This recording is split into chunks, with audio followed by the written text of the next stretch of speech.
And thank you to Jessica and to Lindsay and to Cassidy and to Louie and to everyone who's involved to help make this vision possible, because this is crazy what we're doing. And also, I got your video and I cried a little bit, so you should know that I cried. That was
plays and maidenheads are near akin.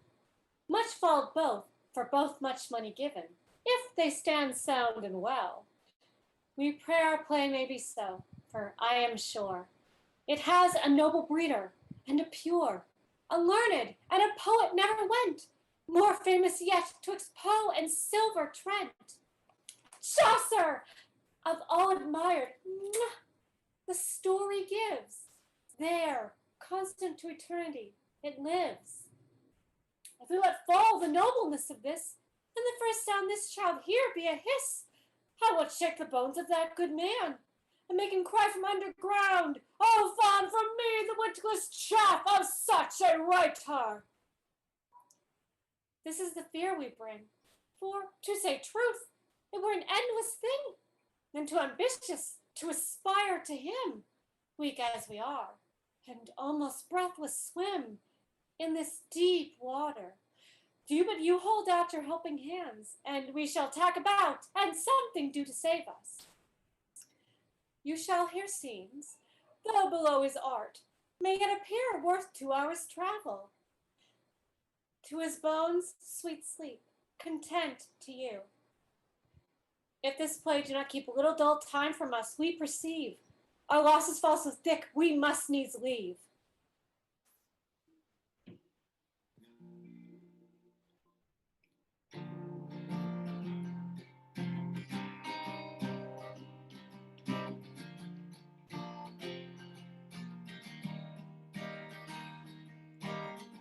Roses, the sharp spines being gone,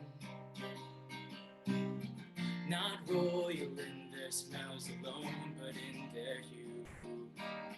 Maiden pinks of votive fane, daisy smell as yet most quaint, and sweet time true. Primrose, firstborn child of air, merry springtime's harbinger with her bells dim. Oxlips in their cradles grow, and marigolds on deathbeds glow, and lark heels trim. All the nature's children sweet laugh with bride and bridegroom's feet, what's in their sands?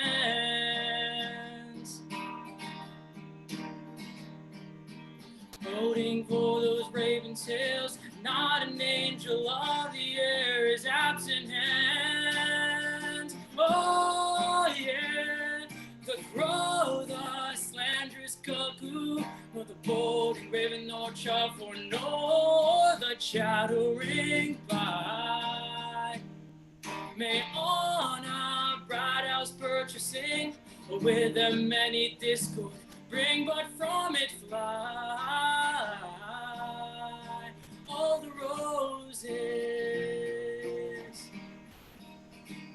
Pity's sake, and true gentilties, hear and respect me. For your mother's sake, and as you wish your womb may thrive with fair ones, hear and respect me. Now, for the love of him whom Jove hath marked the honor of your bed, and for the sake of clear virginity, be advocate for us and our distresses. This good deed shall raise you out the book of trespasses. All you are set down there. What's your request? Deliver you for all. We are 3 queens, whose sovereigns fell before the wrath of cruel Creon, who endured the beaks of ravens, talons of kites, and pecks of crows in the foul fields of Thebes. He will not suffer us to burn their bones, to earn their ashes, but infects the wind with the stench of our slain lords. Pity, Duke, draw thy feared sword, give us the bones of our dead kings, that we may bury them. I have heard the fortunes of your dead lords, which gives me such lamenting and wakes my vengeance and revenge for 'em. King Capenus was your lord. I met your groom by Mars's altar. You were at that time fair. Grief in time, fearful consumers you will all devour. Oh, I hope some god hath put his mercy in your manhood and press you forth our undertaker. Honored Hippolyta, most dreaded Amazonian that has slain the Cytus boar with thy strong arm, whom I know hast much more power on thy lord than ever he had on thee, who owest his strength and his love too, who is a servant to the tenor of thy speech, dear glass of ladies. Bid him that we, whose flaming war doth scorch, under the shadow of his sword may cool us. Require him he advance it or our heads. Speak it in a woman's key. Like such a woman as any of us three, weep ere you fail. Poor lady, say no more. I had as lief trace this good action with you as that whereto I am going, and never yet went I so willing way. My lord has taken heart deep with your distress. Let him consider. I'll speak anon. Oh, my petition was set down in ice, which by hot grief uncandied melts into drops. So sorrow, wanting form, is pressed with deeper matter. Oh, your grief is written in your cheek. Oh, wow, you cannot read it there. There through my tears, like wrinkled pebbles in a glassy stream, you may behold them. Lady, lady, alack. Oh, pardon me. Extremity that sharpens sundry wits makes me a fool. Oh, pray you say nothing, pray you. Who cannot feel nor see the rain being in it knows neither wet nor dry, but alas, being a natural sister of our sex, your sorrow beats so ardently upon me that it shall make a counter-effect against my brother's heart and warm it to some pity, though it were made of stone. Oh, pray have good comfort. Forward to the temple, leave not out a jot of the sacred ceremony. This celebration will longer last and be more costly than your supplements wore. Remember, your fame knows in the ear of thy world. What you do quickly is not done rashly. Think, dear Duke, think what beds our slain kings have. What griefs are beds that our dear lords have none? None fit for the dead. Human grace affords them dust and shadow. But our lords lie blistering for the visiting sun, and were good kings when living. 'Tis true, and I will give you comfort to give your dead lords graves, the which to do must make some work with Creon. And that work presents itself to thy doing. Now he's secure, not dreams we stand before your presence, rinsing our holy beggings in our eyes to make petition clear. Now you may take him, drunk with his victory. And his army full of bread and sloth. Artisius, that best knowest how to draw out, fit to this enterprise, forth and levy our worthiest instruments, whilst we dispatch this grand act of our life, this daring deed of fate and wedlock. Sisters, take hands.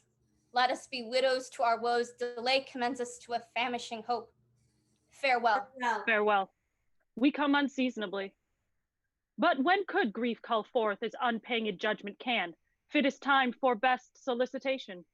Why, good ladies, this is a service whereto I am going greater than any was. It more imports me than all the actions that I have foregone or futurely can cope. If thou couch but one night with her, every hour in it will take hostage of thee for 100, and thou shalt remember nothing more than what the banquet bids thee to. Sir, as I shall here make trial of my prayers, either presuming them to have some force or sentencing for either vigor dumb, prorogue this business we are going about and hang your shield afore your heart about that neck, which is my fee and which I freely lend to do these poor queens service. Oh, help now. If you not grant our my sister her petition in that force with that celerity and nature which she makes in it, from henceforth I'll not dare to ask you anything, nor be so hardy to ever take a husband. Perithus, lead on the bride, get you and pray the gods for success in return. Omit not anything in the pretended celebration. Queens, follow your soldier. As before, hence you and at the banks of Aulus, meet us with the forces you can raise, where we shall find a moiety of a number for a business more bigger looked. Since that our theme is haste, I stamp this kiss upon thy current lip. Sweet, keep it as my token. Get you forward, for I will see you gone. Farewell, my beauty sister. Perithus, keep the feast full, bates not an hour on't. Sir, I'll follow at your heels. The feast solemnity shall want till your return. Cousin, I charge you, budge not from Athens. We shall be returning ere you can end this feast, of which I pray you make no abatement. Once more, farewell all. Thus, dost thou still make good thy tongue of thy world? And earnest a deity equal with Mars. If not above him, for thou, being but mortal, makest affections bend to godlike honors. They themselves, some say, groan under such a mastery. As we are men, thus should we do. Being sensually subdued, we lose our human title. Good cheer, ladies. Now turn we towards your comforts. Dear Palamon, Dearer in love than blood, and our prime cousin, let us leave the city Thebes, and the temptings in it before we further sully our gloss of youth. Your advice is cried up with example. What strange ruin since first we went to school may we perceive walking in Thebes? Are you not out? Meet you no ruin but the soldier in the cranks and turns of Thebes? You did begin as if you met decays of many kinds. Meet you none that do arouse your pity but the unconsidered soldier. Yes, I pity decays wherever I find them. Well, this is virtue of no respect in Thebes. I speak of Thebes. How dangerous, if we will keep our honors, it is for our residing, where every evil hath a good color, where every seeming goods a certain evil, where not to be even jump as they are here, or to be strangers, and such things to be mere monsters. 'Tis in our power, unless we fear that apes can tutor us to be masters of our manners. What canon is there that command my rapier from my hip to dangle it in my hand, or to go tiptoe before a street be foul, that which with my bosom almost to Our hearts? Uncle Creon. He, a most unbounded tyrant whose successes makes heaven unfeared, and villainy assured beyond its power, there's nothing. Let the blood of mine that sipped to him be sucked from me with leeches. Let them fall and break off me with that corruption. Ah, clear-spirited cousin. Let's leave his court, that we may nothing of his foul infamy share. For our milk will relish of the pasture, and we must be vile or disobedient, not his kinsmen in blood unless in quality. Nothing truer. I think the echoes of his shames have deafened the ears of heavenly justice. Widows' cries descend again into their throats and have not due audience of the gods. Valerius. The king calls for you, yet be leaden-footed till his great rage be off of him. Yeah, small winds shake him. But what's the matter? Theseus, who where he threats appalls, has sent deadly defiance to him and pronounces ruin to Thebes, who's at hand to seal the promise of his wrath. Let him approach, but that we fear the gods in him, he brings not a jot of terror to us. Our services stand now for Thebes, not Creon. Yet, to be neutral to him were dishonor, rebellious to oppose. Therefore, we must with him stand to the mercy of our fate, who hath bounded our last minute. So we must. It is said this war is afoot, or it shall be on fail of some condition. 'Tis in motion. The intelligence of the state came in the instant with the defier. Let's to the king. Let the event, that never-erring arbitrator, tell us when we know all ourselves, and let us follow the becking of our chance. No further. Sir, farewell.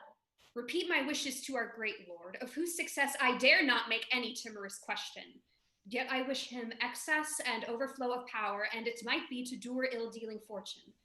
Speed to him. My precious maid, those best affections that the heavens infuse in their best-tempered pieces are enthroned in your dear heart. Oh, thanks, sir. Remember me to our all-royal brother. Our hearts are in his army, in his tent. In his bosom. We have been soldiers, and we cannot weep when our friends don their helms or put to sea, or tell of babes broached on the lance, or women that have sawed their infants in, and after ate them, the brine they wept at killing them.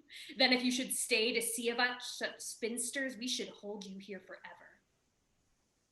Peace be to you then, as I pursue this war, which shall then be beyond further requiring. How his longing follows his friend!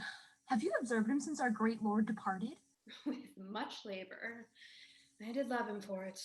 They have fought out together where death's self was lodged, yet fate hath brought them off. Their knot of love, tied, weaved, entangled, with so true, so long, and with a finger of so deep a cunning, maybe outworn, never undone. I think Theseus cannot be umpire to himself, cleaving his conscience into twain and doing each side like justice, which he loves best. Doubtless there is a best, and reason has no manner to say it is not you. I was acquainted once upon a time when I enjoyed a playfellow. You were at wars when she the grave enriched. 'Twas Flavina? Yes. You talk of Pirithous and Theseus' love. Theirs has more ground, is more maturely seasoned, more buckled with strong judgment, and their needs, the one or the other, may be said to water their intertangled roots of love. But I and she I sigh and spoke of were of things innocent, loved for we did, and like the elements that know not what nor why, but just do, that they do affect our issues and operances by their appearance. Oh, our souls did so to one another. What she liked was then of me approved, what not condemned, no more arraignment. Why, the true love between maid and maid may not be more than in sex individual. You were out of breath, and this high-speeded pace is but to say that you shall never, like the maid Flavina, love any that's called man. I'm sure I shall not. Now alack, weak sister, I must no more believe thee in this point, though in't I know thou dost believe thyself, but sure, my sister, if I were right for your persuasion, you have said enough to shake me from the arm of the all-noble Theseus, for whose fortunes I will in now and kneel, and with great assurance that we, more than this Pirithous, possess the high throne in his heart. I am not against your faith, and yet I continue mine.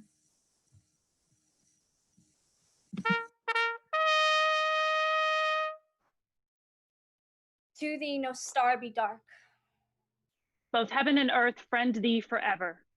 All the good that may be wished upon thy head, I cry amen to it. The impartial gods, who from their mountain heavens view us, their mortal herds, behold who err and in their time chastise. Go and find out the bones of your dead lords, my queens, and honor them with treble ceremony. So adieu, and may heaven's eyes look on you.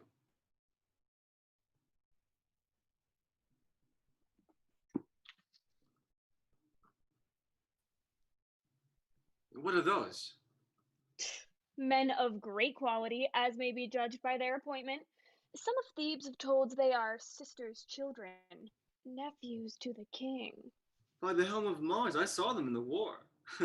Like to a pair of lions smeared with prey, make lanes and troops aghast. I fixed my note constantly on them, for they were a mark worth a god's view. What prisoner wast that told me when I inquired their names? With leave, they're called Arcite and Polemon. 'Tis right. Those.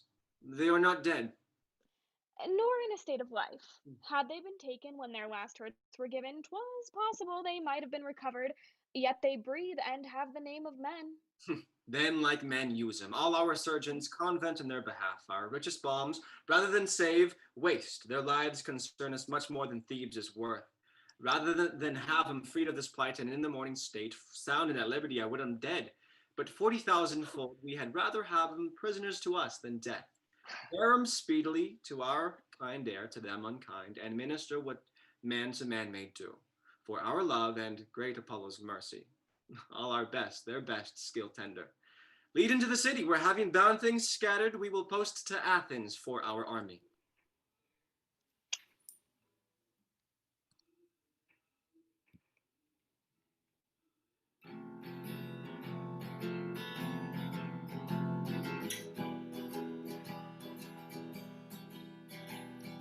Urns and odors bring away, faces, sighs darken the day. Our dome more deadly looks than dying, balms and gums and heavy cheers.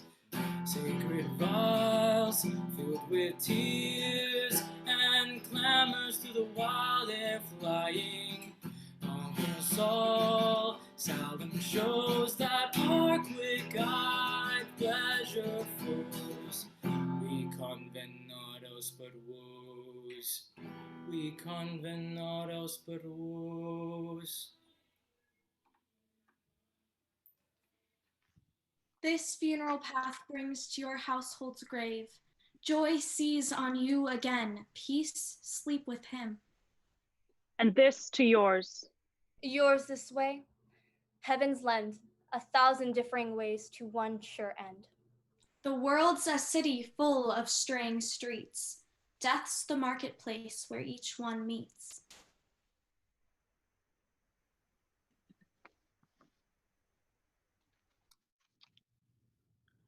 I may depart with little while I live. Something I may give to you, not much. Alas, this prison that I keep, though it be for the great ones, yet they seldom come. Before one salmon you shall take a number of minnows. I would I were really that I am delivered to be. Marry, what I have, be it what it will, I will assure upon my daughter at the day of my death. Sir, I demand no more than your own offer, and I will estate your daughter in what I've promised. Well, we shall talk more of this when the solemnity is past, but have you a full promise of her? When that shall be seen, I tender my consent. I have, sir. Oh, here she comes. Your friend and I have chanced to name you here upon the old business, but no more of that now. So soon as the court hurry is over, we shall have an end of it. In the meantime, look tenderly to the two prisoners. I can tell you they are princes. These strewings are for their chamber. 'Tis pity they are in prison, and 'twere pity they should be out. I do think they have the patience to make adversity ashamed. The prison itself is proud of them, and they have the world in their chamber. They are famed to be a pair of absolute men. By my troth, I think fame but stammers them. They stand a rise above the reach of report. I've heard them reported in the battle to be the only doer. Nay, most likely, for they are noble sufferers. I marvel how they would have looked had they been victors. That was such a constant nobility and force of freedom out of bondage, making misery their mirth and affliction a toy to jest at. Even so. It seems to me they have no more sense of their captivity than I of ruling Athens. They eat well, look merrily, discourse of many things, but nothing of their own disgrace and disasters yet. Sometimes a divided sigh, martyred as for the deliverance, will break from one of them, when the other presently gives it so sweet a rebuke, I could wish myself a sigh to be so chide, or at least a sire to be comforted. I never saw him. The Duke himself came privately in the night, and so did they. What the reason of it is, I know not. Look, yonder they are. That's our sight looks out. No, sir, no. That's Palamon. Our sight is the lower of the twain. You may perceive a part of him. Don't you leave your pointing. They would not make us their objects out of their sight. It's a holiday to look on them. Lord, the difference in that.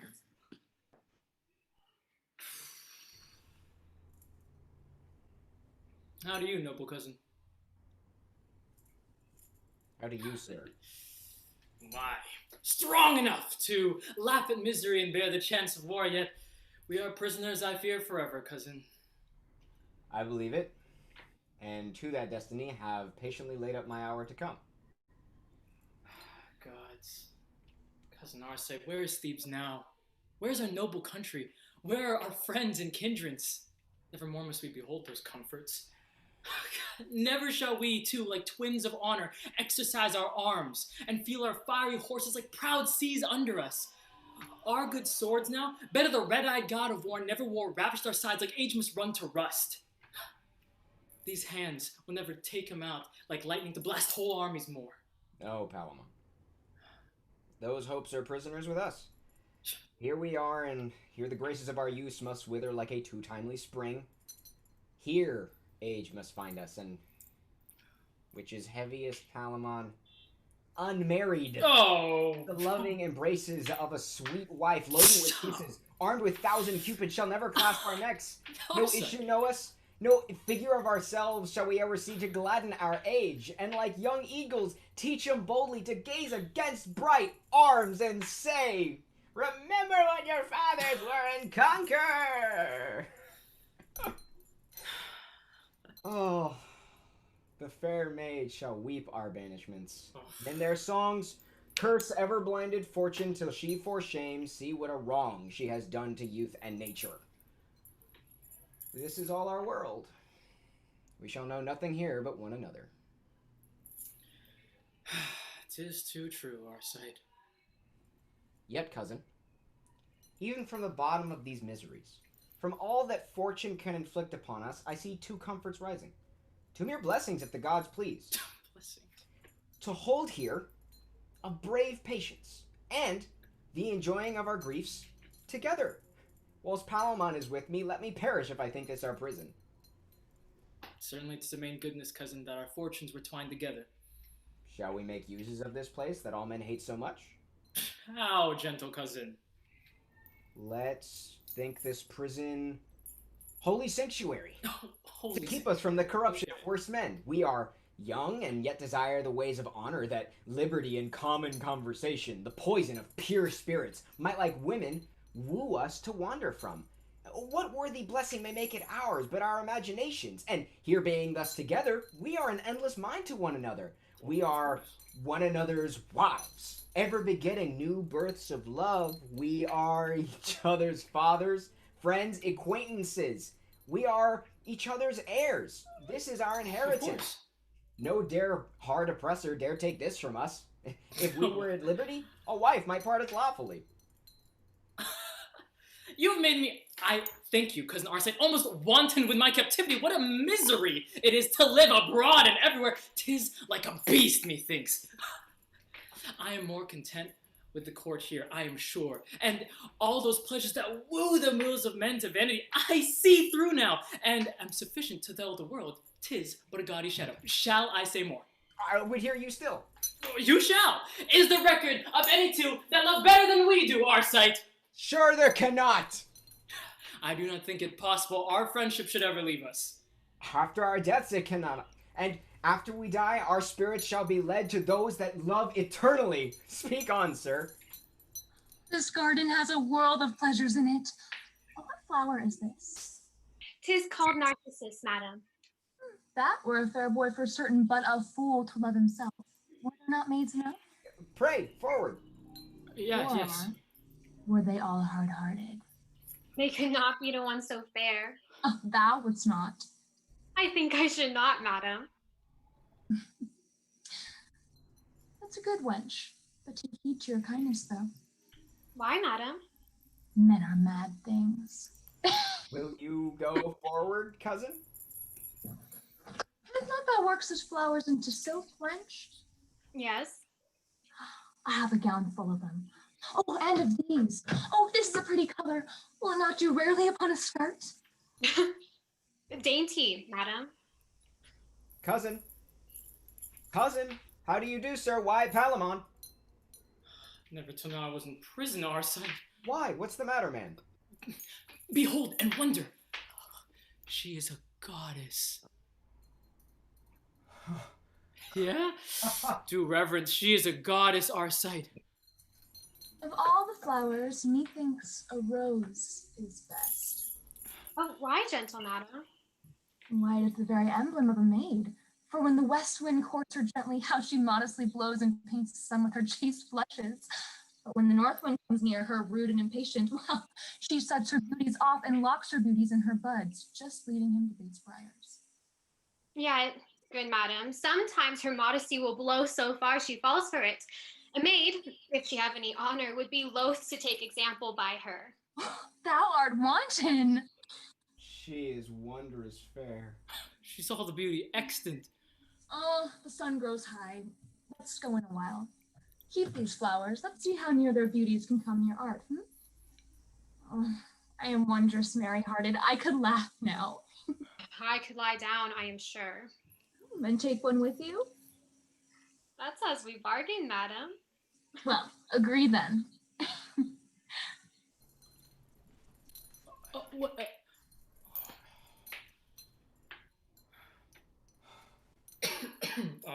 What do you think of this beauty? 'Tis a rare one. Oh, is it but a rare one?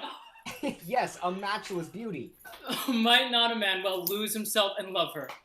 I cannot tell what you have done. I have bestrewn mine eyes for it. Now I feel my shackles. You love her then? Who would not? And desire her? Before my liberty. I saw her first. That's nothing. But it shall be. I saw her too. Yes, but you must not love her. I will not, as you do, to worship her as she is heavenly and a blessed goddess. I love her as a woman, to enjoy her so that both may love. You shall not love at all. Not love at all? Who shall deny me? I that first saw her, I that took possession first with mine eye of all those beauties in her revealed to mankind.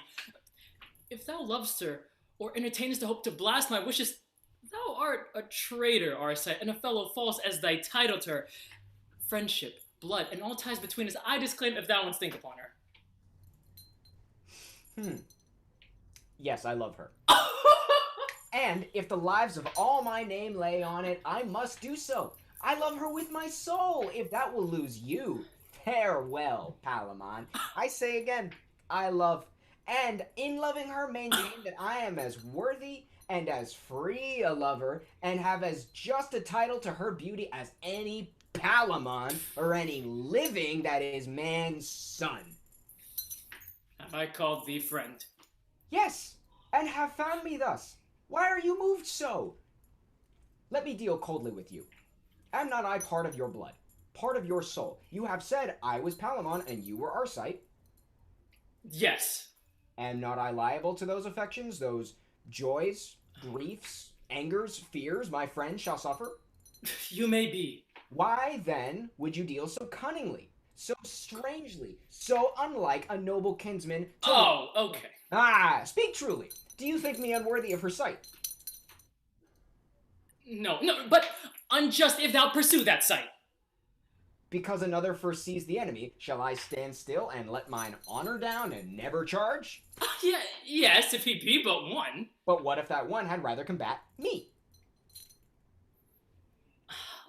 Let that one say so and use thy freedom. Else if thou pursuest her, be as that cursed man that hates thy country, a branded villain. Well, you are mad! I must be. Till it concerns thee, Arcite, you are not worthy. No more, the keepers come. I shall live to knock thy brains out with these shackles. Do. By your leave, gentlemen. How now, keeper? Lord Arcite, you must presently to the Duke, the cause I know not yet. I am ready, keeper.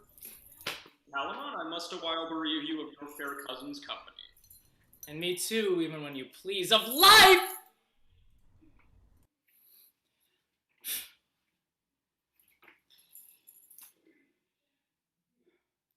Why is he sent for? It may be he shall marry her. He's goodly, and like him if the Duke hath taken notice both of his blood and his body. But his falsehood. Why should a friend be treacherous? If this gets him a wife so noble and so fair, let honest men never love again. Once more I would but see this fair one. Blessed garden and fruit and flowers more blessed that still blossom as her bright eyes shine on you. I would bring her fruit fit for the gods to feed on. Youth and pleasure, still as she tasted, should be doubled on her. And then I'm sure she would love me. How now, honest keeper? Where's Arcite? Banished. Prince Pyrrhus obtained his liberty, but never more upon his oath and life must he set foot upon this kingdom. He's a blessed man. He shall see Thebes again, and call to arms the bold young men that, when he bids him charge, fall on like fire.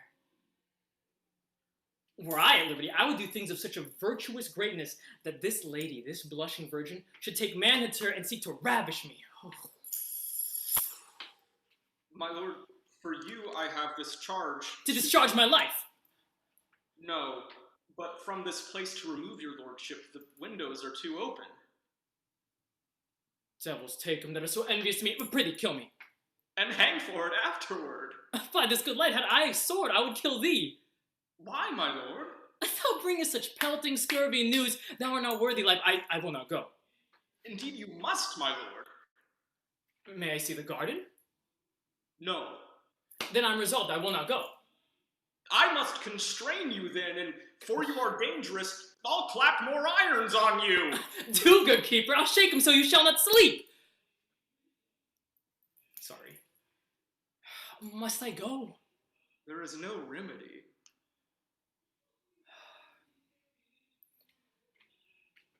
Farewell, kind window. May rude wind never hurt thee. Oh, my lady, if ever thou hast felt what sorrow was, dream how I suffer. Come, now bury me.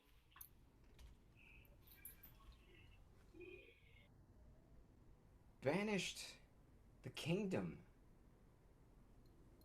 'Tis a benefit, a mercy I must thank him for, but banished the free enjoying of that face I died for? Oh, 'twas a studied punishment, a death beyond imagination, such a vengeance that were I old and wicked, my sins could never pluck upon me. Oh, Palamon, thou hast the start now. Thou shalt stay and see her eyes break each morning against thy window and let life into thee. Thou shalt feed upon the sweetness of a noble beauty that nature ne'er exceeded nor ne'er shall. Good gods, what happiness has Palamon! 20 to 1 he'll come to speak to her. And if she's as gentle as she's fair, I know she's his. He's a tongue that can tame tempests and make the wild rocks wanton. Come what can come. The worst is death. I will not leave the kingdom. Mine own is but a pile of ruins, and no redress there. Aye, if I go, he has her. I am resolved. Another shape shall make me, or end my fortunes. Either way, I am happy. I'll be near her and see her, or no more. My masters, I'll be there, that's certain. And I'll be there. And I. Why then have with you, boys? 'Tis but a chiding. Let the plow play today. I'm sure to have my wife as jealous as a turkey, but that's all one. I'll go through. Let her mumble. You know, clap her aboard tomorrow night and stow her, and all's made up again. I do but put a fescue in her fist, and you shall see her take a new lesson out. It'd be a good wench. Now, do we all hold against the main? Hold? What should ail us? Arcus will be there. Well, and Senwa and Rakus, and hey, 3 better lads ne'er danced under green tree, and you know what wenches. Oh. But will the dainty Domine, the schoolmaster, keep touch, do you think? For he does all, you know. Lead a Hornbrook, airy fail. Go to, the matter's too far driven between him and the tanner's daughter to let slip now. Must dance, and she must see the Duke, too. How we be lusty. All the boys in Athens blow wind in the breach on us. And here I'll be, and there I'll be, for our town, and here again, and there again. Oh, pardon me. By any means, our thing of learning says so, where he himself will edify the Duke most parlously on our behalves. He's excellent in the woods, but bring him to the plains, and his learning makes no cry. We'll see the sports, then every man to his tackle. And sweet companions, let's rehearse before the ladies see us by any means. And do sweetly, and God knows what may come on it. Content. The sports once ended, we'll perform. Away, boys, and hold. By your leaves, honest friends, pray you, whither you go? Whither? Why, what a question's that? Yes, 'tis a question to me that know not. To the games, my friend. Where were you bred, you know it not? Not far, sir. Are there such games today? Yeah, merry are there, and such as you never saw. The Duke himself will be in person there. What pastimes are they? Wrestling and running. Oh, 'tis a pretty fella. Thou wilt not go along? Not yet, sir. Well, sir, take your own time. Come, boys. My mind misgives me. This fellow has a vengeance. Trick of the hip. Mark how his body's made for it. I'll be hanged, though, if he dare venture. Hang him plum porridge. He wrestle. He roast eggs. Come, let's be gone, lads. This is an offered opportunity I durst not wish for. Well, I could have wrestled. The best men called it excellent, and run swifter than wind upon a field of corn. Curling the wealthy ears never flew. I'll venture, and in some poor disguise be there. Who knows whether my brows may not be girt with garlands, and happiness prefer me to a place where I may ever dwell in sight of her. But why should I love this gentleman? 'Tis odds he will never affect me. I am base. My father the main keeper of his prison, and he a prince. To marry him is hopeless. To be his whore is witless. First, I saw him. I, seeing, thought he was a goodly man. He has as much to please a woman in him, if he pleased to bestow it so, as ever these eyes looked on. Next, I pitied him, and so would any young wench. Ah, my conscience, that ever dreamed or vowed her maidenhead to a young, handsome man. Then, I loved him. Extremely loved him. Infinitely loved him, and yet he had a cousin. Fair is he too. But in my heart was Palamon. And there, Lord, what a goil he keeps to hear him sing in the evening. What heaven it is. And yet his songs are sad ones. Fairer spoken was never gentleman. When I come in to bring him water in the morning, first he bows his noble body and salutes me thus. Fair, gentle maid, good morrow. May thy goodness get thee a happy husband. Once he kissed me. I loved my lips the better 10 days after. Would he do so every day? He grieves much, and me as much to see his misery. What shall I do to make him know I love him? For I would fain enjoy him. Say I ventured to set him free. What says the law then? Thus much for law or kindred. I will do it.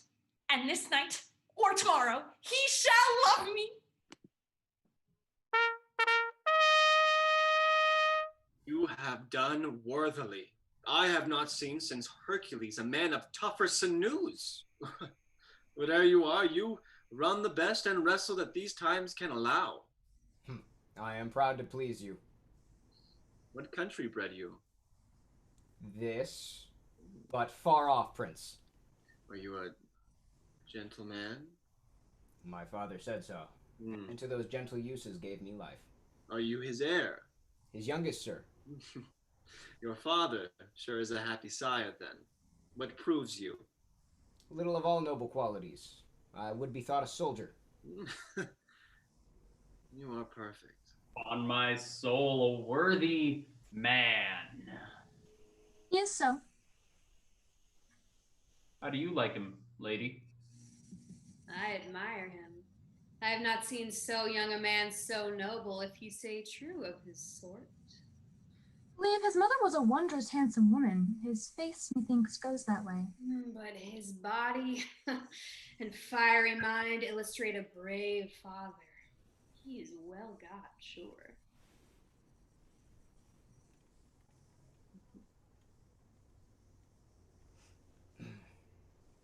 What made you seek this place, sir? Well, for noble Theseus, to purchase name and do my ablest service to such a well-found wonder as his worth. For only in his court of all the world dwells fair-eyed honor. All his words are worthy. Lady? Ah, yes. Please dispose of this fair gentleman. Thanks, Hippolyta. Great. Observe her goodness. You've honored her birthday with your virtues, and as your due, you're hers. Go on, kiss her fair hand. Sir, you're a noble giver. Dearest beauty, thus let me seal my vowed faith. When your servant, your most unworthy creature, but offends you, command him die, he shall. Ooh. That were too cruel. If you deserve well, sir, I shall soon see it. You are mine, and somewhat better than your rank, I'll use you. Pirithous, you must be ready, and you, Amelia, and you, friend, and all tomorrow by the sun to do observance to flowery May in Diane's wood. Wait well, sir, upon your mistress. If you serve faithfully, I dare assure you'll find a loving mistress. Let all the dukes and all the devils roar. He is at liberty. I have ventured for him, and out I have brought him to a little wood a mile hence. I have sent him where a cedar higher than all the rest spreads like a plain fast by a brook, and there he shall keep close till I provide him files and food, for yet his iron bracelets are not off. Ah, love, what a stout-hearted child thou art. My father durst better have endured cold iron than done it. I love him beyond love and beyond reason or wit or safety. I have made him know it. I care not. I am desperate. Sure, he would not be so unmanly as to leave me here. If he do, maids would not so easily trust men again. And yet he has not thanked me for what I've done. No, not so much as kissed me, and that methinks is not so well. Yet, I hope when he considers more, this love of mine will take more root within him. Let him do what he will with me. So he use me kindly. For use me so he shall. Or I'll proclaim him, and to his face, no man. Within this hour the hubbub will be all o'er the prison. I am then kissing the man they look for. Farewell, father. Get many more such prisoners and such daughters, and shortly you may keep yourself. Now to him. Oh, Queen Amelia. Fresher than May, sweeter than her gold buttons on the boughs. Oh, that jewel of the wood, the world, oh, has such a blessed pace, why thy soul present. Alas, oh, alas, poor cousin Palamon. Poor prisoner, thou so little dreamst upon my fortune that thou thinkst thyself the happier thing. Thou deemst me at Thebes, and therein wretched, although free. But if thou knewst my mistress breathed on me, and that I eared her language, lived in her eye, oh, cuz what passion would enclose thee? Traitor kinsman, thou shouldest perceive my passion if these signs of imprisonment were off me, and this hand but owner of a sword. By all the oaths in one, I and the justice of my love will make thee a confessed traitor. Callest thou thine? I'll prove it in these shackles with these hands, void of appointment, that thou liest, and art a very thief in love, a chaffy lord, nor worth the name of villain. Ooh, had I a sword and these house clogs away. Dear cousin Palamon. Oh, cousin, our sight, give me language such as thou hast showed me feet. Come before me now, a good sword in hand, and do but say that Emily is thine, I will forgive the trespass thou hast done me, yea, my life, if then thou carry it. Brave souls and shades that have died manly will seek of me some news from earth, they shall get none but this. Thou art brave and noble. Sweet Palamon.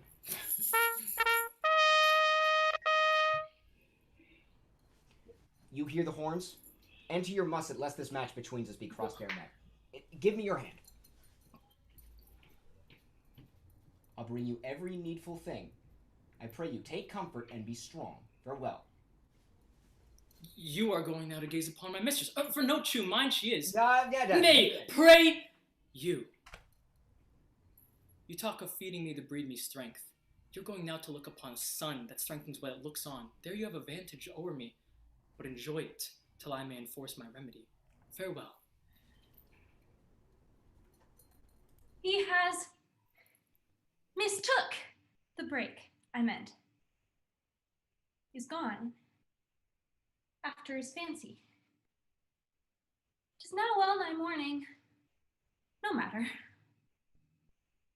Would it were perpetual night and darkness, Lord of the world, hark, 'tis a wolf!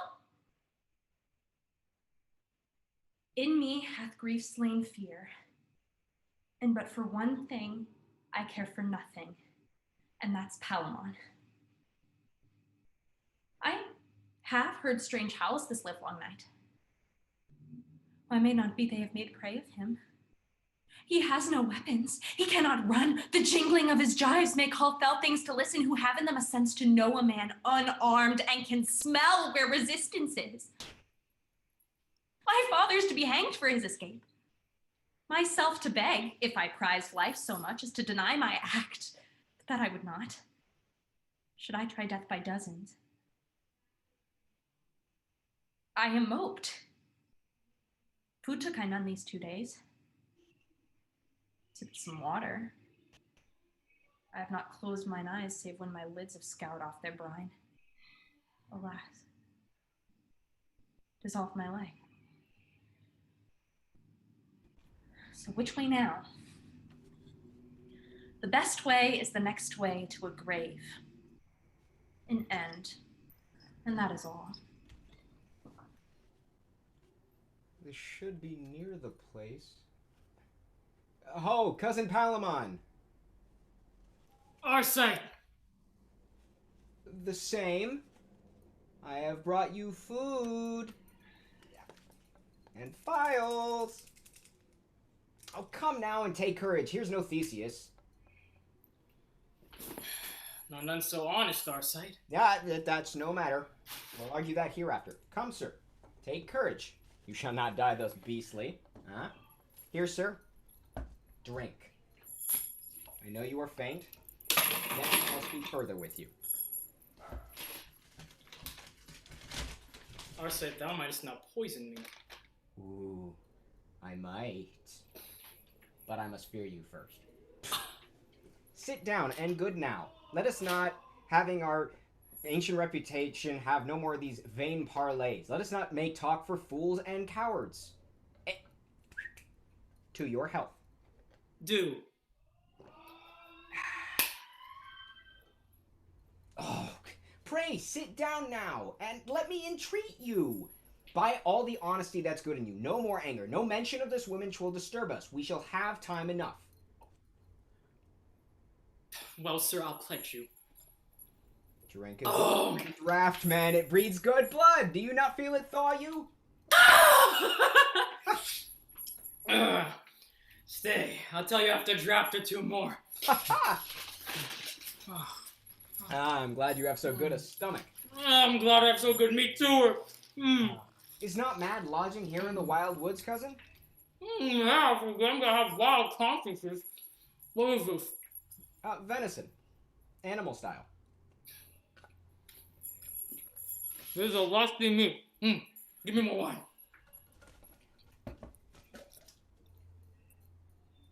Ah, yeah. Oh!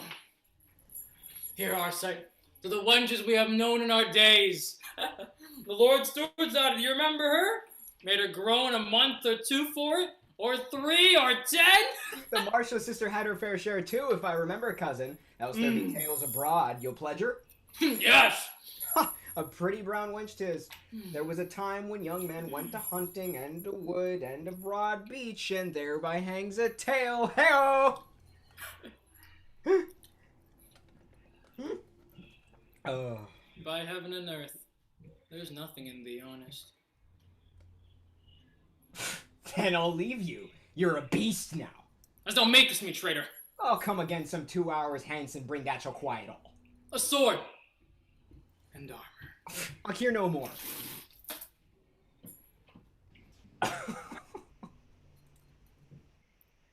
If he keeps touch, he dies for it. I am very cold. And all the stars are out too. The little stars and all. They look like aglets. The sun has seen my folly. Palamon! Alas, no. He's in heaven. Where am I now?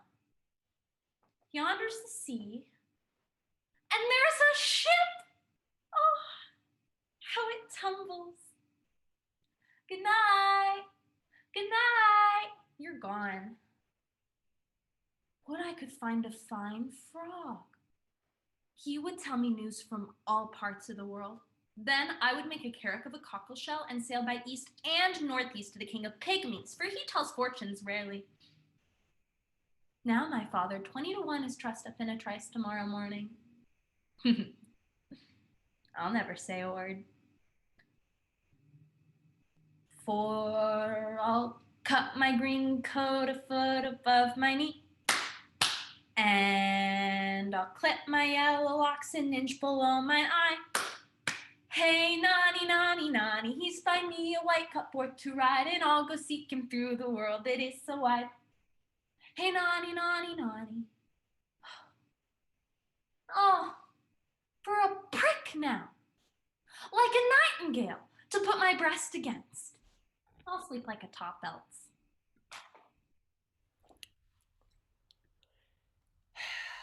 Fie, fie. What tediosity and disinsanity is here among you? Have my rudiments been labored so long, milked unto you, and by a figure the very plum broth and marrow of my understanding laid upon you? And do you still cry, where, and how, and wherefore? Pro-damn, Midius Fidius, you are all dunces! For why, here stand I, here the Duke comes, there are you, close in the thicket. The Duke appears, oh hi! I meet him, and unto him I utter learned things and many figures. He hears, and nods and hums, and then cries, rare! And I go forward. At length, I flip my cap up, mark there. Then do you, as once did Meleager and the boar, break calmly out before him, like true lovers. Cast yourselves and abided decently and sweetly by a figure, trace and turn, boys. And sweetly we will do it, Master Gerald. But, I say, where's the women? Here's Fritz and Maudlin. And little Luce with the white legs and bouncing Barbary. Oh! And freckled Nell, that never failed her master. Hey, where be your ribbons, maids? Swim with your bodies and carry it sweetly and deliberately, and now and then a favor and a frisk. Let us alone, sir. Where's the rest of the music? Dispersed as you commanded. Couple then, and see what's wanting. Coesque tandem. Here is a woman wanting. We may go whistle all the fat's out of the fire. What shall we determine, sir? Nothing. Our business is become a nullity, yea, and a woeful and a piteous nullity. Now, when the credit of our town lay on it, now to be frampled, now to pistol the nettle. Go thy ways, I'll remember thee, I'll fit thee. Georgello came from the south and the coast of Barbaya, and there he met the brave gallants of war, by one, by two, by three. Well hailed, and whither are you bound now? Oh, let me have your company, and I'll come to a sound. There's a dainty madwoman, master, comes in that nick as mad as a March hare. If we can get her to dance, we're made again. I warrant she'll do the rarest gambles. Mad woman! Yeah, we're made, boy.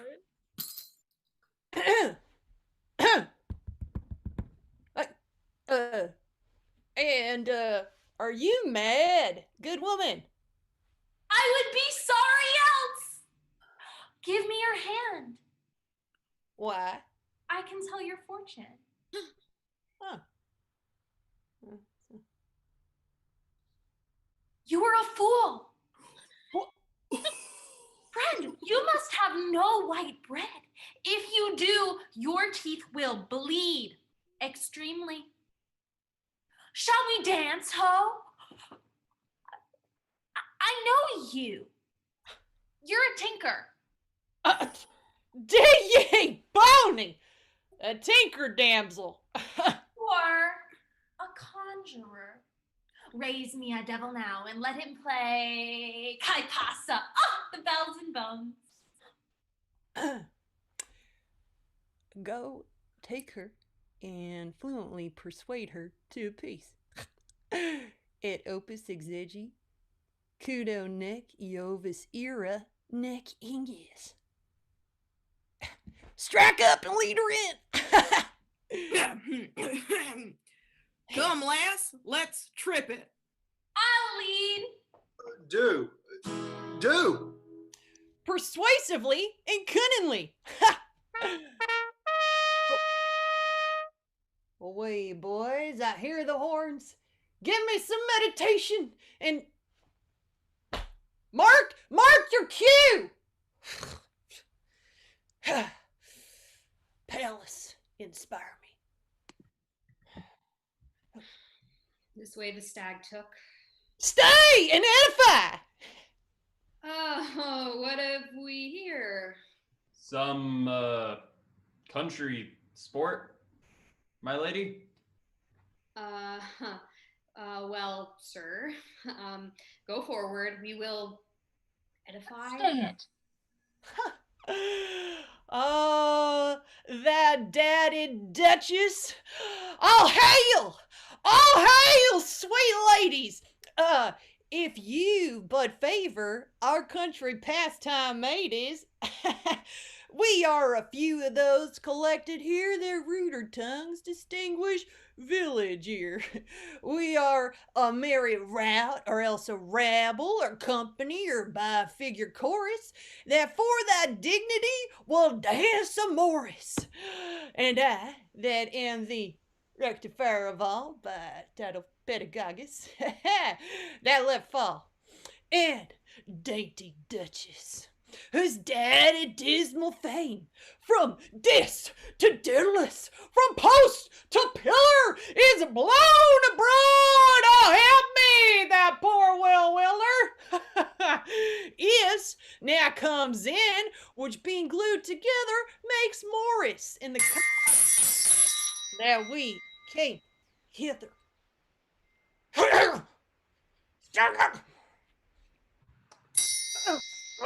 Go! Are you talking to me? Yes.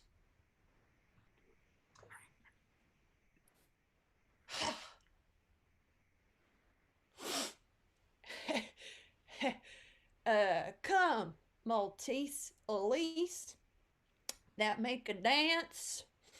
Say I, and all shall presently advance. Aye, by any means, dear Domain. Produce. Introgravili! Come forth and foot it!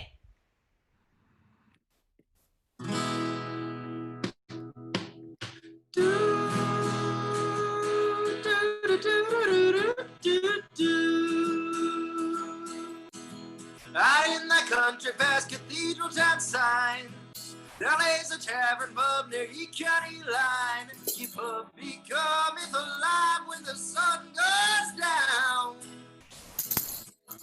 The happy whiskey, me ladies, music and smoke, 'tis where all the country folks go to country gents carol love. Thou hast a good job, thou works hard for thy money. The hour I quit is as sweet as honey. I fire up my donkey cart, let the horses run. I go jotting down the cobblestone, so I shan't be alone. To that tavern pub to do the country gents carol love. Oh, heel toe, lottie do, cometh my love, let's away now. Oh, hither, here, turn thine ear, my love, we shall dance till thy morrow's light. Oh, receiveth down, turneth round, when to town the country gents carol.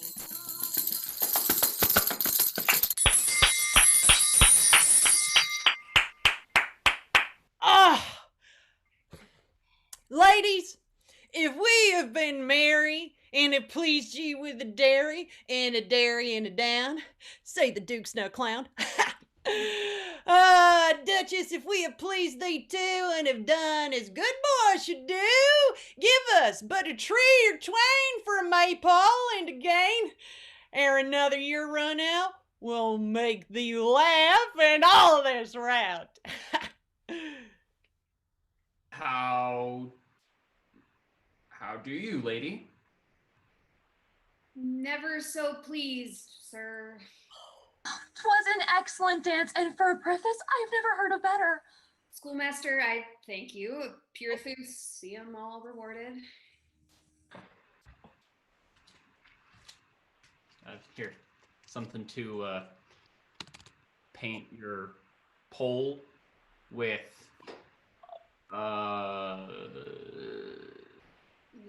now to our sports again. Come, we are all mine! Ha! You have danced rarely, wenches! About this hour, my cousin gave his faith that he would visit me again, and with him bring 2 swords and 2 good armors. If he fail, he's neither man nor soldier. Good morrow. Tomorrow, noble kinsman. I have put you to too much pain, sir. That too much is but a debt to honor and my duty. Once you were so in all, sir, I could wish you as kind a kinman as you force me find a beneficial foe, that my embraces might thank you, and not my blows. I shall think either well done, a noble recompense. Then I shall quit you. Yeah, defy me in these fair terms, and you show more than a mistress to me. No more anger, as you love anything that's honorable. Your person I am friends with, and I wish I could have said that I had not loved her.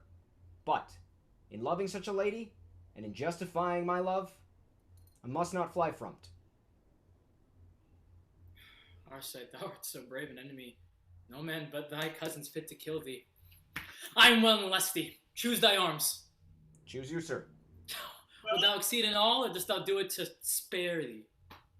If you think so, cousin, you are deceived. For as I am a soldier, I will not spare you. That's well said. You'll find it. Then, as I am an honest man, and love with all the justice of affection, I'll pay thee soundly. This I'll take. This is mine, then.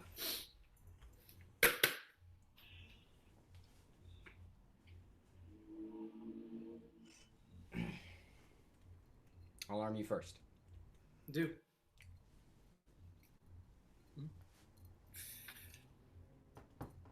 Pray tell me, cousin, where gottest thou this good armor? The Duke's. And, to say true, I stole it. Thank you, Arcite. How do I look? Faith, love has used you kindly. Oh. Methinks this armor is very like that Arcite thou warst the day the 3 kings fell, just lighter. That was a very good one. And that day I will remember you outdid me, cousin. I never saw such valor when you charged upon the left wing of the enemy. My cause and honor guard me. And me my love. Is there aught else to say? This only, and no more. Thou art mine aunt's son, and the blood we desire to shed is mutual, in me thine and thee mine. My sword is in my hand, and if thou killest me, the gods and I forgive thee. If there be a place prepared for those that sleep in honor, I wish his weary soul that falls may win it. Fight bravely, cousin. Give me thy noble hand. Here, Palamon. This friend shall nevermore come near thee with such friendship. I commend thee. If I fall, curse me and say I was a coward, for none but such dare die in these just trials. Once more, farewell, cousin. Farewell, I say. Lo, cousin. Lo, our folly has undone us. Why? This is the Duke a-hunting. I told you, if we be found, we are wretched. Oh, retire, for honor's sake, and safely, presently into your bush again. Gentle cousin, if you be seen, you perish instantly for breaking prison, and I, if you reveal me, for my contempt. No. No, cousin, I will no more be hidden, or put this great adventure off to a second trial. You are not mad? Or I'll make the advantage of the hour mine own, and what to come shall threaten me, I fear less than my fortune.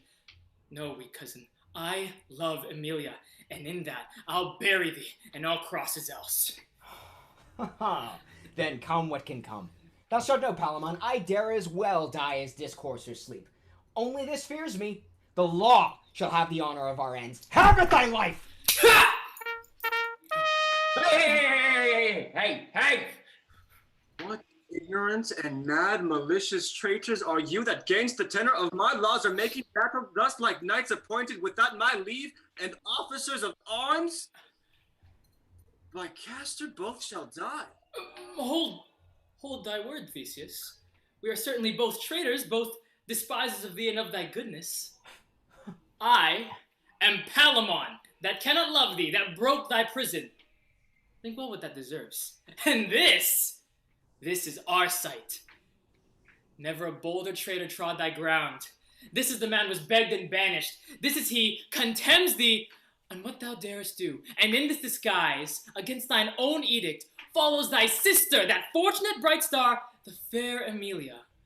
For this treachery, I have called him now to answer like a most trusty lover. We seek not thy breath of mercy, Theseus. 'Tis to me a thing as soon to die as thee to say it, and no more moved. Where this man calls me traitor, let me say thus much. If in love be treason, in service to so excellent a beauty as I love most, and in that faith will perish as I have served her truest and worthiest, as I dare kill this cousin that denies it, Duke, ask this lady if I betray her. If her eyes command me, stay me here, love her, and if she say traitor, ha, then I am a villain fit to lie unburied. You shalt have pity for us both, O Theseus, unto neither thou shalt mercy.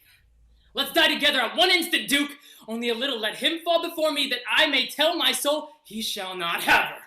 Grant your wish, for to say true, your cousin has 10 times more offended, for I gave found, sir, your offences be no more than his. None here speak for him, for ere the sunset both shall sleep forever. Alas, the pity. Now or never, sister, speak not to be denied. My face, dear sister, I find no anger to him, nor no ruin. Yet that I will be woman and have pity, my knees shall go to the ground, but I'll get mercy. Oh, help me, dear sister, in a deed so virtuous that all the powers of women will be with us. Most royal brother. Sir, by our tie of marriage. By your own spotless honor. By that face, that fair hand, and that honest heart you gave me. By valor, by all the chaste knights I have ever pleased. Conjurings. By your own eyes, by strength, in which you swore I went beyond all women, almost all men, and yet I yielded. Theseus, I beg first for mercy on these princes. Make my faith real. Say, I felt compassion to them both. How would you place it? On their lives, but with their banishments. You are a right woman, sister. You have pity. Can these two live and have the agony of love about them and not kill one another? Every day they fight about you. Be wise then and here forget them. I have said they die. Better they fall by the law than one another, bow not to my honor. My noble brother, that oath was rashly made, and in your anger, or your reason will not hold it. If your vow stand, will curse me and my beauty, and in their funeral songs from these two cousins despise my cruelty and cry woe with me. I am nothing but the scorn of women. Oh, for heaven's sake, save their lives and banish them. On what conditions? Swear them never more to make me their contention, or to tread upon thy dukedom and to be, wherever they shall travel, ever strangers to them. I'll be cut up pieces before I take this oath. Forget I love her. Take our lives, Duke. I must love her and will, and for that love must and dare kill this cousin on any piece the earth has. Will you, our side, take these conditions? He's a villain then. These are men. No, Duke, never. What may be done, for now I feel compassion. Let it not fall again. Oh. Say, Amelia, if one of them were dead, as one must, are you contented to take the other to your husband? They cannot both enjoy you. They are princes as goodly as your own eyes, and as noble as ever fame yet spoke of. Look upon him, and if you can love and this difference, I give consent. Are you content too, princes? By all our souls. He that she refuses must die then. Any death thou can invent, Duke. If I fall from that mouth, I fall with favor, and lovers yet unborn will bless my ashes. If she refuse me, then my grave will wed me. Make choice then. Not, sir. They are both too excellent. What will become of them? Thus I ordain it, and by mine honor once again it stands, or both shall die. You shall both to your country, and each within this month appear again in this place in which I'll plant a pyramid. And whosoever can force his cousin by fair and knightly strength to touch the pillar, he shall enjoy her. The other lose his head and all his friends. Nor shall he grudge to fall, nor think he dies with interest in this lady. Will this content you? Yes. Here, cousin Arcite. I'm friends again till that hour. I embrace you. Are you content, sister? Yes, I must, sir, else both miscarry. Come, shake hands again then, and take heed as you are gentle. This quarrel sleep till the hour prefixed, and hold your course. We dare not fail thee, Theseus. Come, I'll give you now usage like two princes and two friends. When you return, who wins, I'll settle here. Who loses, yet I'll weep upon his bier.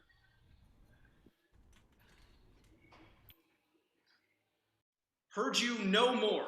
Was nothing said of me concerning the escape of Palamon.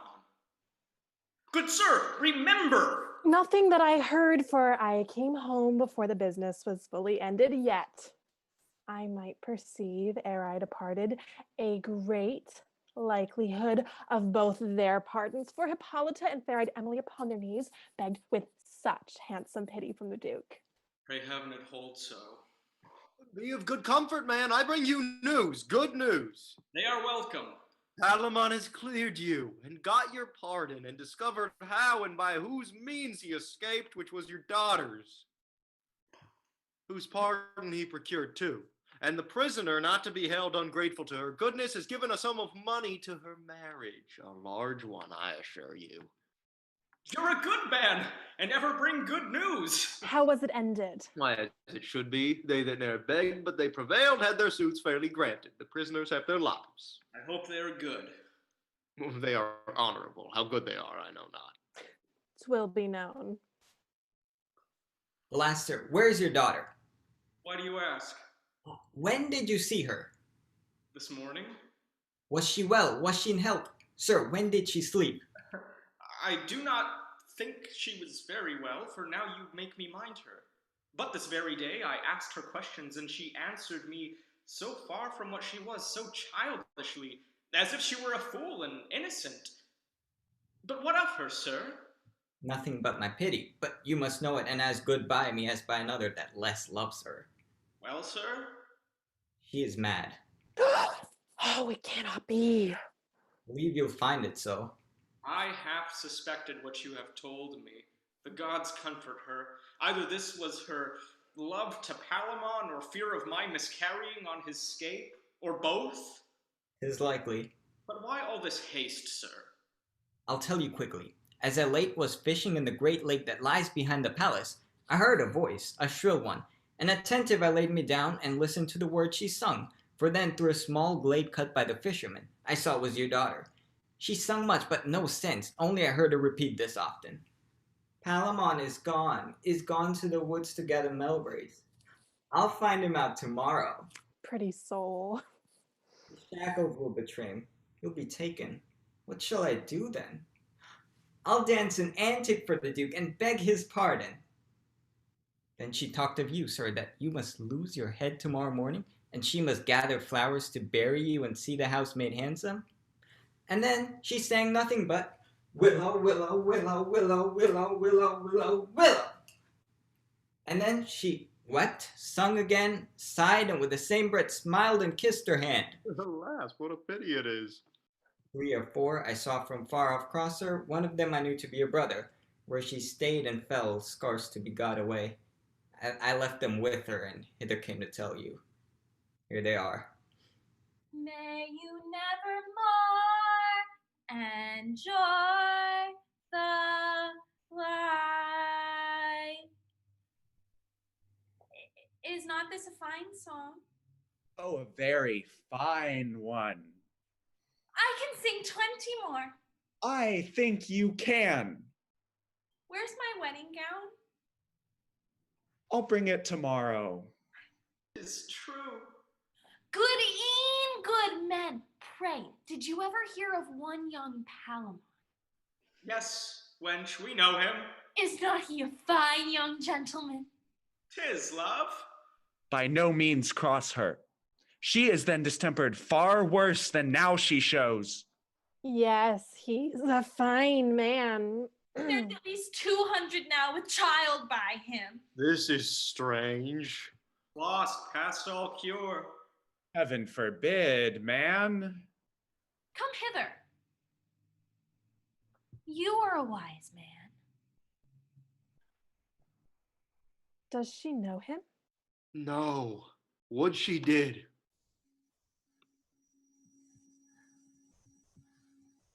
I'll choose and end their strife. Two such young, handsome men shall never fall from me. Their weeping mothers, following the dead, cold ashes of their sons, shall never curse my cruelty. Oh, good heaven. Oh, what a sweet face has Arcite. Oh, what an eye, of what a fiery sparkle and quick sweetness has this young prince. Oh, what a brow, of what spacious majesty he carries. Palamon is but his foil, to him a mere dull shadow. He's swart and meager, of an eye as heavy as if he'd lost his mother. Not a smile. And yet these that we count heirs may become him. Who can find the bent of a woman's fancy? I am a fool. My reason is lost in me, and I have lied so lewdly. I have no choice. I ask thy pardon, Palamon. Thou art alone and only beautiful. And these the eyes, these the bright lamps of beauty that command and threaten love. And what young maid dare cross them? What a bold gravity, and yet inviting has this brown manly face. Oh, love, this only from thy hour's complexion. Oh, lie there, Arcite. Thou art a changeling to him. I am sotted, for if my brother but even now had asked me whether I loved, I'd run mad for Arcite. Now, if my sister, more for Palamon. Oh, stand both together. Now come, ask me, brother. Alas, I know not. Ask me now, sweet sister. Oh, I may go look. What a mere childish fancy that, having two fair toys of equal sweetness, cannot distinguish but must cry for both. Oh, how now, madam? From the noble Duke, your brother, madam, I bring you news. The knights are come. Oh, to end the quarrel? Yes. Oh, would I might end first. Your two contending lovers are returned. Now, my fair sister, you must love one of them. I had rather both, so neither for my sake should fall untimely. Lady, you shall see men fight now. I wish it. But not the cause, my lord. They would show bravely about the titles of two kingdoms. 'Tis pity love should be so tyrannous. Oh, my soft-hearted sister, what think you?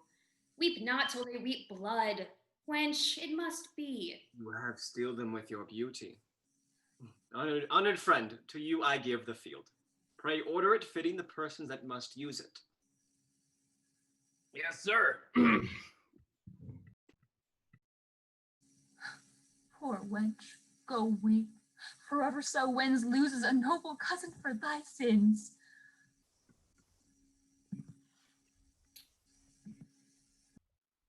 Her distraction is more at some time of the moon than at other some, is it not? She is continually in a harmless distemper, sleeps little, altogether without appetite. The name Palamon lards it, that she fits it to every question.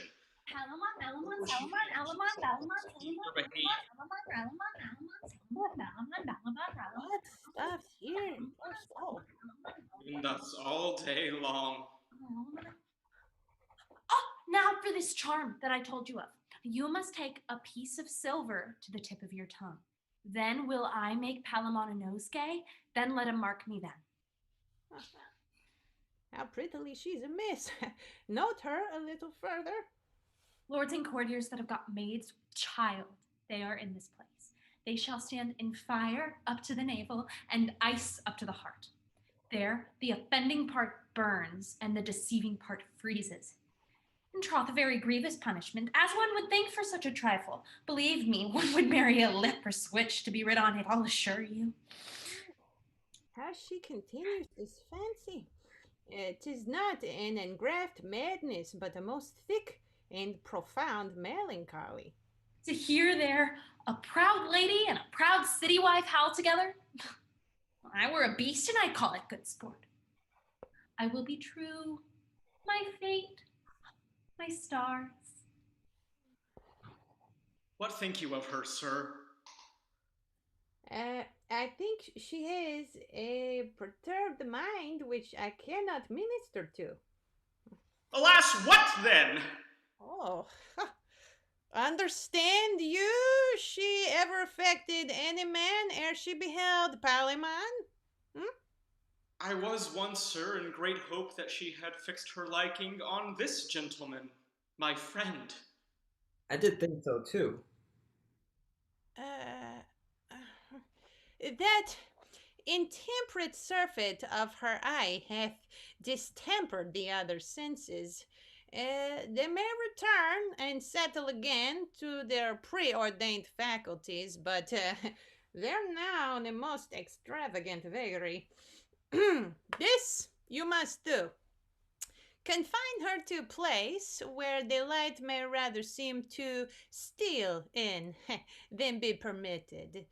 Take upon you, good sir, her friend, the name of Palamon. Say you come to eat with her and to commune of love. This may bring her to eat, to sleep, and reduce what is now out of square in her into their former law and regiment.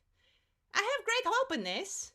Let us put it in execution and hasten the success which doubt not will bring forth comfort. Now let 'em enter, and before the gods tender their holy prayers.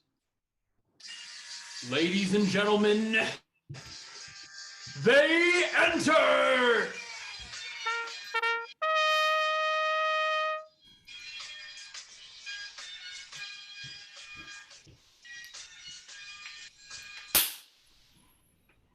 Valiant and strong-hearted enemies, lay by your anger for an hour, and dove-like, before the holy altars of your helpers, the all-feared gods, bow down your stubborn bodies. Your ire is more than mortal, so your help be. And as the gods regard you, fight with justice.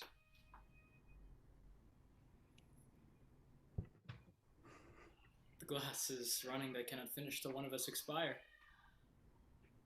I am in labor to push your name, your ancient love, our kindred, out of my memory, and in the selfsame place to seat something I would confound. You speak well. Before I turn, let me embrace thee, cousin. This I shall never do again. One more farewell. Why, let it be so. Farewell, cuz. Farewell, cuz.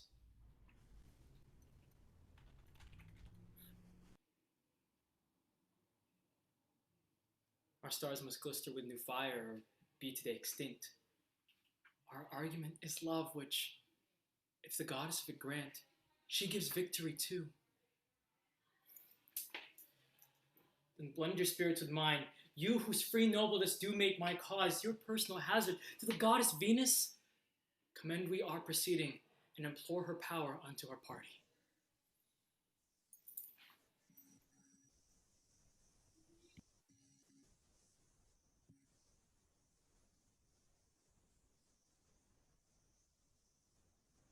O sacred, shadowy, cold, and constant queen, abandoner of revels, mute, contemplative, sweet, solitary, white as chaste, and pure as wind and snow, I here, thy priestess, am humbled for thine altar. Oh, vouchsafe with that rare green eye which never yet beheld the immaculate look on thy virgin, and sacred silver mistress, lend thine ear to my petition, seasoned with holy fear. This is my last vestal office. I am bride-habited but maiden-hearted, a husband I have pointed to, but I do not know him.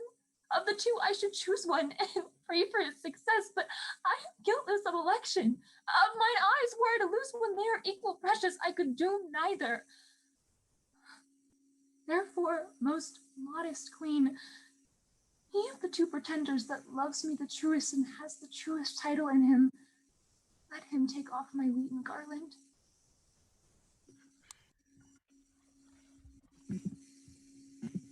Has this advice I told you done any good upon her? Ah, very much. The mates that kept her company have half persuaded her that I'm Palamon. Within this half hour, she came smiling to me and asked me what I would eat and when I would kiss her. I told her presently and kissed her twice. 'Twas well done then. 20 times had been far better, for there the cure lies mainly. You would have me sing. You did so? No. 'Twas very ill done then. You should observe her every way. Alas, I have no voice to confirm her that way. That's all one. If you make noise, if she entreat again, do anything. Lie with her if she asks you. Whoa there, doctor! Yes, in the way of cure. Thank you, doctor. Pray, let's bring her in and see how she is. I will, and tell her Palamon stays for her, but doctor, methinks you are in the wrong still. Go. Your fathers are fine fools. Her honesty? And we should give her physic till she find that? Why, do you think she's not honest, sir? How old is she? She's 18. Please her appetite and do it home. It cures her. Ipso facto, the melancholy humor that infects her. I'm of your mind, doctor. Yeah, you'll find it so. Oh, she comes. Pray, humor her. Come, your love Palamon stays for you, and has done so this long while to visit you. I thank him for his gentle patience. He's a kind gentleman, and I'm much bound to him. Yes. How do you like him? He's a very fair one. You never saw him dance? No. I have. Often. He dances very finely, very comely. And for a jig, come cut and long tail to him, he turns you like a top. That's fine indeed. Can he write and read too? A very fair hand, and casts himself the account of all his hay and provender. You know the chestnut mare the Duke has? Very well. She's horribly in love with him, poor beast, but he's like his master, coy and scornful. What dowry has she? Some 200 bottles and 20 strike of oats, but he'll never have her. He'll be the death of her. Hey, what stuff she utters. Make curtsy, here your love comes.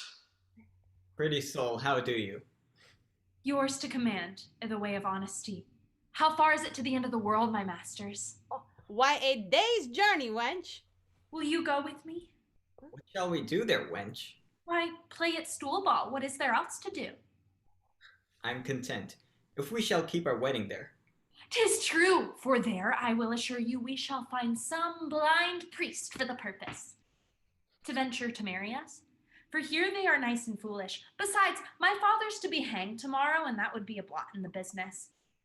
Are not you Palamon? Do not you know me? Yes, but you care not for me. That's all one. I will have you. Will you, surely? Yes, by this fair hand will I. Well, to bed then. Even when you will. Is not this your cousin, Arcite? Yes, sweetheart, and I am glad my cousin Polymon has made so fair a choice. Do you think he'll have me? Yes, without doubt. Do you think so too? Yes. We will have many children! Lord, you're grown. My Palamon, I hope, will grow too. Finally. Now he's at liberty. Alas, poor chicken. He was kept down with hard meat and ill lodging, but I'll kiss him up again. What do you hear? You'll lose the noblest sight that e'er was seen. Are they in the field? They are. You bear a charge there too. All away straight. I must e'en leave you here. Nay, we'll go with you. I will not lose this sight. How did you like her? I'll warn thee, within these 3 or 4 days, I'll make her right. Let's get her in. Come, sweet. We'll go to dinner and then we'll play at cards. And shall we kiss too? 100 times. And 20. I and 20. And then we'll sleep together. Hey, take her offer. Yes, marry will we. But you shall not hurt me. I will not, sweet. If you do love, I'll cry.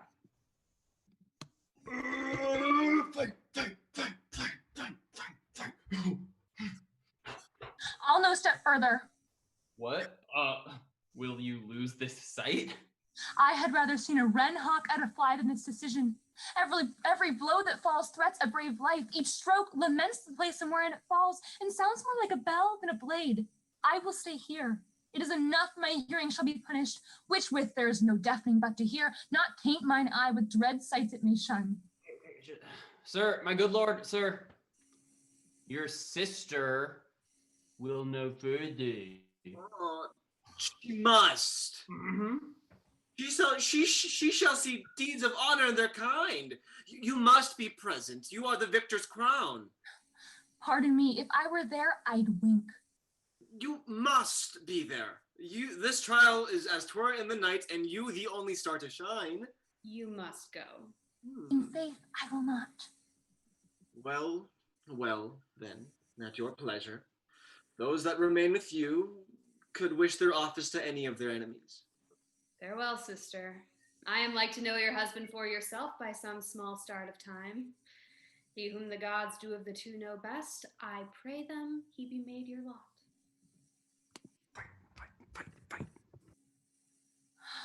Arcite is gently visaged. Oh, but Palamon has the most menacing aspect. His brow is graved and seems to bury what it frowns upon. Melancholy becomes him nobly. Well, so does Arcite's mirth, but Palamon's sadness is a kind of mirth, so mingled as if mirth did make him sad and sadness merry. Hark, how yon spurs do spirit do incite the princes to their proof. Arcite may win me, oh, and yet may Palamon spoil his figure. Oh, it is much better that I am not there. Oh, better yet never born than to minister such harm. What is the chance? The cries of Palamon. Well, then he has won. It was ever as likely. He looked all grace and success, and he is doubtless the primest of men. I prithee, run and tell me how it goes. Palamon's getting closer! Palamon's getting closer! Oh my god! Still Palamon. Oh, run and inquire. Poor servant, thou hast lost. Oh, upon my right side still I wore thy picture. Palamon's on the left. Why so, I know not. I had no end in it else. Chance would have it so. On the sinister side the heart lies. Oh, Palamon had the best voting chance. This burst of clamor is sure the end of the combat. They said that Palamon had Arcite's body within an inch of the pyramid, that the cry was general, a Palamon. But anon, the assistants made a brave redemption, and the two bold titlers at this instant are hand-to-hand at it. Oh, more exulting? Palamon still. Nay, now this sounds Arcite. Oh, I prithee lay attention to the cry, set both thine ears to the business. Oh my god! And the cries, Arcite and victory! Hark! Arcite, victory! The combat's consummation is proclaimed by the wind instruments. I did think good Palamon would miscarry. Why so, I know not. Our reasons are not profitable, and oft our fancies are. They are coming in. Alas, poor Palamon. Oh, where our sister is in expectation, yet quaking and unsettled. Fairest Emily, the gods by their divine arbitrament have given you this night. Is a good one as ever struck at head. Give me your hand. Receive you, her, you, him, yes. Be plighted with a love that grows as you decay. Emily, to buy you, I have lost what's dearest to me, save what is bought. And yet, I purchase cheaply, as I do rate your value. Oh, love, sister, he speaks now of as brave a knight as e'er did spur a noble steed. Go we hence, right joyful with some sorrow. Arm your prize, I know you will not lose her. Hippolyta, I see one eyes of yours conceives a tear, the which it will deliver. This winning? Oh, all you heavenly powers, where is your mercy? Infinite pity that four such eyes should be so fixed on one that two must needs be blind for it. So it is. There's many a man alive that hath lived the love of the people. Some comfort we have by so considering. We expire and not without men's pity. My friend, your gentle daughter gave me freedom once. You'll see it then now forever. Pray, how does she? I heard she was not well. It gave me some sort of sorrow. Sir, she's well restored, and to be married shortly. By my short life, I'm most glad on it. 'Tis the latest thing I shall be glad of. Prithee, tell her so. Commend me to her, and to peace her portion. Tender her this. The gods requite you and make her thankful. Well, adieu, and let my life be now as short as my leave-taking. Ho! First it takes you to have done so quickly. Noble Palamon, the gods will show you their glory in a life that thou art yet to lead. Can that be when Venus I have said is false? How do things fare? Arise, great sir, and give the tidings ear that are both dearly sweet and bitter. What hath waked us from our dream? Listen then. Okay. Your cousin, seated on a horse, that Emily did first bestow on him. On this horse is Arcite, trotting the stones of Athens. The horse did stumble. It threw his rider where he grew, but that kept him between his legs. On his hind hooves, on end he stands, so that Arcite's legs, being higher than his head, seem with strange art to hang. He is living, but such a vessel 'tis that floats, but for the surge that next approaches. He much desires to have some speech with you. And lo, he appears. Oh, miserable end of our alliance. The gods are mighty, Arcite. If thy heart, thy noble, worthy heart, be yet unbroken, give me thy last words. I am Palamon, one that yet loves thee dying. Take Amelia, and with her all the world's joy. Arcite. Reach out thy hand. Farewell. I have told my last hour. I was false, but never treacherous. Never treacherous, cousin. Forgive me, cousin. 'Tis done. I die.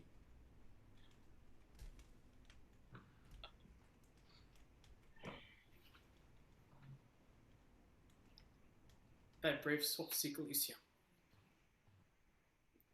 I'll close thine eyes, Prince. blessed souls be with thee. Thou art a right and good man, and to this day I give tears. And I, to honor. Acknowledge the gods our thanks that you are living. His part is played, and although it were too short, he did it well. The powerful Venus well hath graced her altar, and given you your love. Our master Mars hath vouched his oracle, and to our sight gave the grace of the contention. So the deities have showed due justice. The victor has the loss, yet in the passage the gods have been most equal. Palamon, your kinsman hath confessed the rights the lady did lie in you. For you first saw her, and even then proclaimed your fancy. It restored her as your stolen jewel, and as desired your spirit to send him hence forgiven. The gods my justice take from my hands, and they themselves have become the executioners. Lead your lady up, a day or two, let us look sadly, and give grace unto the funeral of our sight, in whose end the visages of bridegrooms will put on and smile with Palamon. Let's go up, and bear us like the tongue.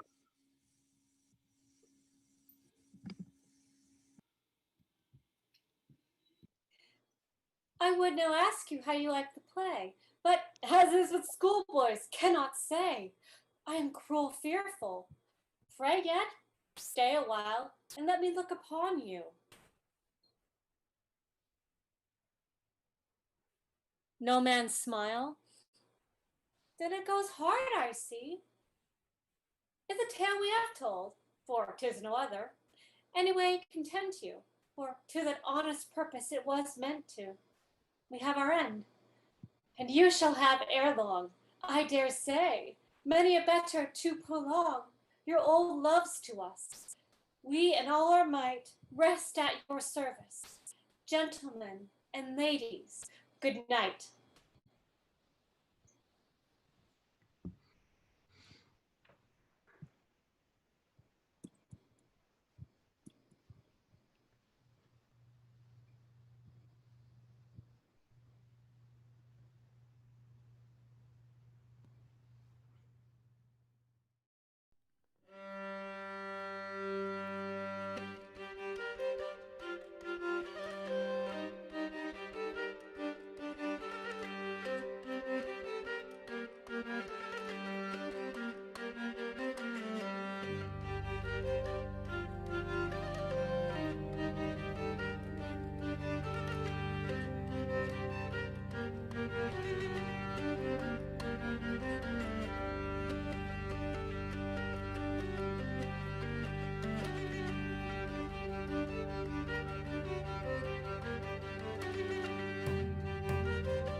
What are you still doing here? It's over. Go home. Oh, you're probably already home. But if you're home, then, spend some time with family. Have a good meal. Eat some dessert together. Talk about the show. Or if you're not, home with anyone, give someone that you love a ring. They're probably missing you. Times are hard.